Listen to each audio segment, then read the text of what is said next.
Energy FM. Same. Pero iba dito sa 106.7 Energy FM Pangga. Huwag mo sabihing radyo, sabihin mo Good morning, Luzon, Visayas at Mindanao, Metro and Mega Manila. At syempre, good morning din sa napakaganda, napaka-sexy ang babaeng kinulang sa tela. Hoy! Hoy, hindi naman. Grabe ka naman. Medyo bitin-bitin tayo dyan, ha? Hello. Good morning, DJ Lindsay. How are you? Good morning, Baby Toby. Mag-shade tayo ng konti, ng Konti, mga- oo. Oo, konti lang. Medyo lang naman. Oo. Kamusta ka naman? Oy, masaya naman ako kahit napuyat pa rin ako. Uy, puyat. Oo. Bakit ang ginawa mo na naman kagabi? Ayun ako, nag-asikaso tayo ng mga Ano? mga kanegosyohan. Ay, Mga negosyo. pagkakakita. Hindi kasi, Yan ang gusto natin eh. Oy, Baby Toby, remind natin yung mga nakakuha na ng kanilang mga mga kaperahan, bonuses. Imbes na ipambili nyo yan ng mga luho, diba? Pumunta kayo sa Pebbles, ganun. Ay, pwede. Kasi kailangan self-care yan eh. Oo, pumunta ka na nga doon. Kahit anong gusto mo ipagawa. Hindi, diba? Kahit sa ipambili mo yan ng luho, baka gusto mo na lang i-invest para Tama. mas dumami yung, diba, pagkakitaan. Yes, alam mo, mas maganda mag-invest sa lupa. Lupa, Oo, bakit? Kasi nga naman kapag may lupa ka, paakyat ng paakyat yung kanyang presyo. Totoo diba? yan. Okay, Mabilis, ha? kapag umakyat yung presyo niya, pwede mo siya ibenta. O, diba? Totoo yan. Kumikita ka ng pera. Sana all may budget para sa mga lupa-lupa na ganyan. Balita ko, meron ka na rin daw. Meron lupa sa paso. Meron ba ako? Yung nanay ko siguro tsaka tatay ko. Ako mismo sa pangalan ko wala pa. Wala pa. Oo, yung sasakyan ko lang yung meron ako. Doon ako titira pag nagkataon sa sasakyan. Pwede rin naman. Diba? Pero goal natin yan. Ikaw ba, actually. anong goal mo? Goal ko yumaman. Actually, yun lang. Yun talaga yung pinaka-goal ko talaga. Bakit? Yun lang muna. Oo, yun lang muna. Bakit? Kasi kapag mayaman ka na, pwede ka na mag-invest kahit saan. Totoo. Pwede kang bumili na kahit na anong gusto mong bilhin, di ba? Oo. Hindi naman kapag sinabi mong gusto mong yumaman, gusto mo nang yumabang. Hindi Ay, sa ganun hindi. yun. Oo. Gusto mo lang na maging stable yung buhay mo, financially stable ka, di ba? Hindi yung nahihirapan ka. Oy, totoo yun. Yung tipong kahit anong gustong mong gawin, magagawa mo. Not to boast about it, pero para, alam mo yun, para ma-fulfill mo lang yung happiness Yes. ng buhay mo. Oo, yung tipong ganun kakayaman na pupunta ka ng ibang bansa para lang tumambay. Oy, narinig Gusto ko ko yan yung sa'yo na isang araw. Kasi meron kasi ako nakita sa comment section, no? Nasa Korea lang daw siya, nakatambay lang daw. Diba? Ay, sa trip mo, ha? Ang taray, diba? Tatambay ka sa Korea pa. Oo. Gusto ko yan yung mga ganyang ganap. Yung tipong, saan ka bukas? Wala. Tara, kape tayo sa Hong Kong. Mga ganon. Ay, gusto ko yung mga ganyan. Oo, promise. Yung tipong mag-a-unwind ka lang, gusto mo doon sa Singapore. Ay, nako. Diba? Wala tayong magawa. Tara, shopping tayo sa Singapore. Oo. Brad, ganun ka kayaman, no? Oo, diba? Ay, nako. Yung tipong gusto mo lang ma-entertain. Pumunta ka ng Amerika para panoorin lang si Hugh Jackman. O, diba? Hanip. Greatest showman. Ay, nako, hay nako, hay nako. Nakakaloka naman. Sana naman yumaman tayo ng ganun, no? Pero i-claim natin, no? Hindi naman ganun kayaman. No? Yun, oo. Pero parang ano rin naman nun. Medyo imposible. Medyo. Hindi ko sinasabi na totally imposible, no? Pero, syempre, sana makamit natin yung ganung ka-stable, no? Oo. Kailangan mo siyang pagtrabahuhan kung gusto mo talaga kasi hindi naman swerte ang lumalapit sa'yo madalas, di ba? Actually. So, kailangan mo siyang paghirapan talaga. At Kaya syempre- ngayon pa lang maging masipag ka na, baby to. Masipag naman ako. Alam mo yun ang patitig ka sa akin. alam mo, medyo na... May sasagot na ako sa sasabihin mo eh. Kaso nung sinabi mo na magsipag ka na, baby Toby, so parang sinabi mo na tamad ako, no? Hindi Medyo naman. na-insulto ako. Ay, hindi. Grabe ka naman. Ano pa? Nung nakaraan sinaktan mo ako. Hindi, sinasabi ko lang. Nung nakaraan sinabi mo wala akong jowa ng Pasko at sanay na ako nun. Di ba? Inulit pa. Ikaw nag-ulit niyan. Hindi ko na inopen. Hindi, Diba? masakit pa rin hanggang ngayon eh. 39 days. Brad, may lamat pa rin, Brad. Alam mo, minsan, kailangan mo madama yung sakit para maramdaman mo talaga na tao ka. Anyway. Alam mo, ikaw, ano ka? Ano? Wala. Mabuti kang kaibigan. Buti naman. Gwapo. Gwapo ka. Ayaw nga pala, humble nga pala ako. Humble ka. Humble. Kasi alam mo, dapat daw, kapag nagpapa-humble ka, mas gumagwapo ka daw. Talaga? Talaga? Oo, sabi nila yun. Feeling ko kapag funny ang lalaki, mas gumagwapo. Ay, hindi, mas humble. Gusto ko humble. Humble lang. Humble po ako. Okay. Sobra. As in, super Okay, duper. sige na nga. Ikaw na yung pogi. Uy, hindi naman. Ano ba? Oo, sige na. Filter lang yan. Ay, Just. Alam mo, ikaw, napaka-ano mo dyan. Anyway, DJ Lindsay, pag-usapan na natin yung ating sender kanina, no? Kanina kasi, yung aking sender, no, napakasaya daw niya. Ay, congratulations to you. Kung ano Bakit? rason niya, no? Oo. Kasi daw, meron na daw nagpapasaya sa kanyang babae. Ay, okay. Kinikilig na daw siya to the point na umiikot-ikot na daw siya sa kama niya habang nakangiti. Alam mo, nakita ko yung picture niya, Brad. Ay, pinakita sa'yo. Hindi nung pinakita sa akin. Parang awkward naman Ano, yun. hindi yung itsura niya sa profile? Sa profile, okay, oo. okay. Nakita ko yung itsura niya. Macho, Brad. Borta. Taguro, ganun. Oo, machismo si Kuya. Isipin mo, no? Ganon siya ka-macho. Pero nagagawa niya tong gantong bagay dahil in love siya. Aww. Di ba nakakatuwa lang na sana lahat ng tao na feel yung ganong klaseng kaligayahan. Oo, di ba? To the point na kahit na ganon yung itsura niya, kahit macho siya, no? Kinikilig pa rin na parang babae, parang bata. Kasi iba kasi kiligin yung mga mga lalaki eh. Totoo. Usually kasi kapag macho ka, hindi mo maiisip na merong ganong klaseng expression sa mukha niya eh. Pero di ba, Baby Toby, iba-iba yung yung rason ng kilig ng bawat lalaki. Kasi actually. alam niyo po mga panggas, si Toby, nagulat ako nung isang beses, sinabi mo sa akin, yung may kanta ng Ano naman? Bakit ka parang galit? Wala pa ako yung kanta ng M2M, yung Pretty Boy. sabi, habang nagpe-play yan sa background namin, nandito pa kami noon, sabi niya, gusto ko kantahin sa akin yan ng magiging girlfriend. May ganong effect ka, diba, na magiging girlfriend ko. Kasi ang sweet kaya ng kantang yan. So sabi ko, may ganyan ka palang effect. So ikaw, dun ka kinikilig kapag in-effortan ka ng kanta ng babae. Diba? Meron namang ibang lalaki na kinikilig sila kapag binigyan sila ng regalo ng babae.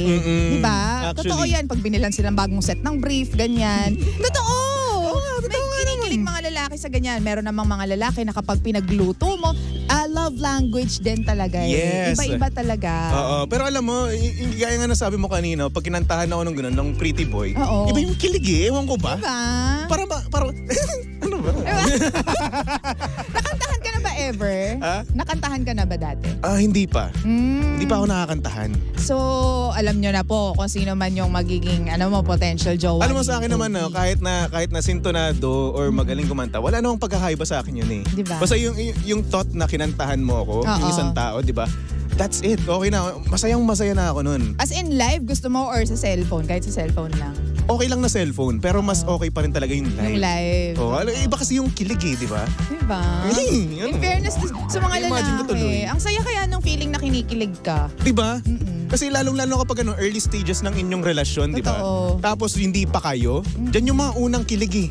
O kaya yung bago pa lang kayo. Oo, bago pa lang, di ba? Actually, yung papunta sa pagkakaroon ng relasyon, tapos yung bagong relasyon. Di ba? Di ba? Naalala ko nung kami ni Romel, bago pa lang kami, pag magkikita kami, talagang alam mo yung parang di ako papakali talaga. Oh, nagkikita kami, ganyan.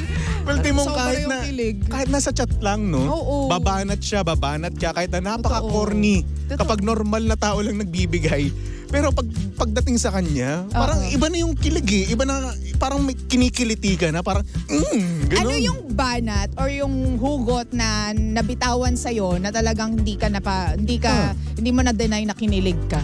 Hindi mo na itago? Kasi ako, habang nag-iisip ka, habang ako, dati nung bago pa lang kami ni Romel, mahilig akong bumanat sa ako talaga yung bumaban. Sige, sampulan mo ako ng banat ng Lindsay. Ang tawag dito, puyat, magkikwento siya. Nung hindi pa kami nito, magkikwento siya. Ano ba yan, nagtrabaho ako, tapos ngayon, rumaraket pa ako, pagod na ako, wala pa akong tulog, ganyan. Sabi ko, ano ka ba naman, alagaan mo yung sarili mo. Alagaan kita dyan eh. Mga ganyan. Ganun yung mga tapos siyempre siya kilig naman siya. Tapos yung tipong, alam mo ba na panaginipan kita kaso hindi ko pwedeng ikwento. Yung mga ganon. Talagang hindi niya ako titigilan nun kapag ganon yung topic namin dati. Kaya sabi ko sa inyo girls, women, bumanat din kayo para kiligin yung mga jowa. Namumulan na yung mukha ko. Diba? Bakit? Okay lang naman eh. Okay nga lang naman talaga, wala naman sinabi. Kasi nga naman, in love ka. Oo. Di ba? Tsaka early stages ng inyong relationship, di ba? Oo. Tsaka bago-bago pa lang naman kayo, kakakausap nyo lang naman. Tapos di ba nung pandemya, ang life natin nun social media eh. Ang hilig natin mag-story, lahat ng ginagawa natin sa story natin. Ang ginawa, may story ako doon na parang, TikTok siya, tapos parang sinasabi, wag mo naman akong pabayaan, ganyan-ganyan. Basta ganong drama. Tapos sabi, para kanino ba yung story mo? Ganyan. Sabi niya, para sa'yo. sabi ko, wala. Ganon, wala. Actually, para sa'yo eh.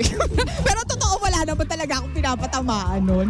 Nakakaloka lang kasi. Kung sino lang magtanong, di sa'yo, sige. Alam mo yung mga ganun banat, no? Oo. Ang corny pakinggan kapag sa normal na araw, di ba? Totoo. Pero kapag early stages ng inyong relasyon, Oo. parang, alam mo yung kilig, andun na andun talaga eh, di ba? Totoo. Yung tipong tatalon ka, yung tipong hindi mo alam nakangiti ka na pala habang nagtatype pa yun, di ba? Totoo. Eto pa, baby, ito, pinaka nakakakilig. Pag matutulog na, tara, tabi tayo.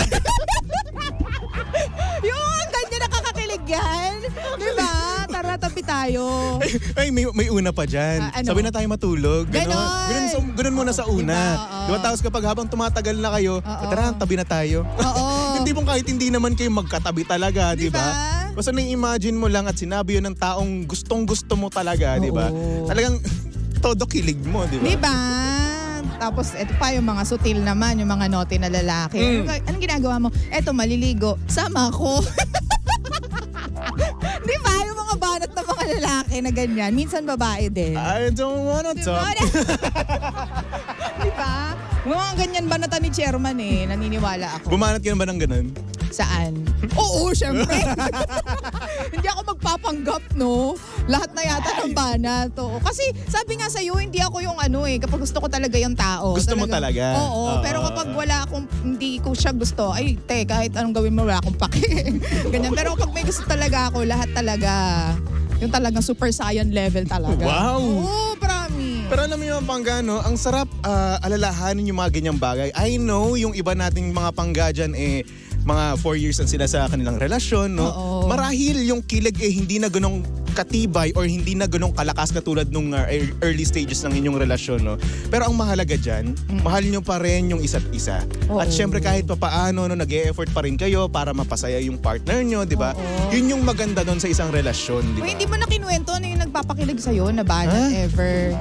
Di ba nga Ako may alam ako na pinaka nakakakilig. Ako kinilig ako nung nalaman ko yun eh. Pero wag natin ikwento kasi baka baka may nakikinig dyan. Alam mo, Yung effort ng babae. sa akin kasi, no, maano lang naman ako mababaw lang naman ako paligayahin. Oo nga, totoo. Sa akin kasi, di ba ang pangalan ko, Baby Toby? Oo. So ngayon, parang meron akong parang ayoko na. Parang nahihiya ako Dali na, ito naman tayo lang naman eh. O yung mga driver dyan ng truck, makikinig daw sa atin. Si Kuya Joseph. Uy, hello po sa inyong lahat. Oo. So yun na nga, no? Ito mo na. Ayun na nga, edi... Puro ka ano? Ano ba yan, Toby? Kinikilig ako ano ba? Nakakaloka to. Mas kinilig ka pa sa akin kanina ko yung nagkikwento. So yun na nga. Ayun na nga. Yung ano kasi, di ba nga Baby Toby? Oo. So merong bumanat ng so baby na lang tawag ko sa'yo. Oo. So yung mga ganun kasimple lang, para sa akin, kinikilig na ako nun. Parang, in fairness, alam mo, kikiligin ka lang naman kapag kahit papaano meron kang level of attraction dun sa nagpapakilig sa'yo, di ba? Kasi kung wala, hindi ka naman tatabla ng kilig eh. di ba kapag normal na tao lang, tapos bumanat ng ganun sa'yo, okay. Oo. Tapos? Sige. Dami mong alam, no? Ganun. Gaano ka corny? Oo. Nakakaloka ka, no? Pero syempre, wala naman tayong magagawa, di ba? Kapag nga gusto natin yung isang tao, no, kikiligin at kikiligin talaga tayo at makakagawa tayo ng ekspresyon na talaga nga namang parang hindi normal mismo sa atin. Totoo, diba? diba? Kaya pangga, kung ikaw man ay nakakaranas ng ganyan ngayon, no, edi congratulations, sana all, di ba? Di ba, Marco, na nandyan sa Canada ngayon? Oo. Uy, si Marco. Si Marco Guevara. Oo, taga-Canada. Klase ko yan, oo. Nagkaklase mo yan? Oo, nung college. Ay, di mayaman yan. Taga-Canada. Actually, ba't ba hindi mo kami padalan dito ng mga kangaroo? Australia pala yun. Mali. Maple syrup. Ano ba sa maple syrup pala, oo. Tsaka si Marco eh. Kangaroo.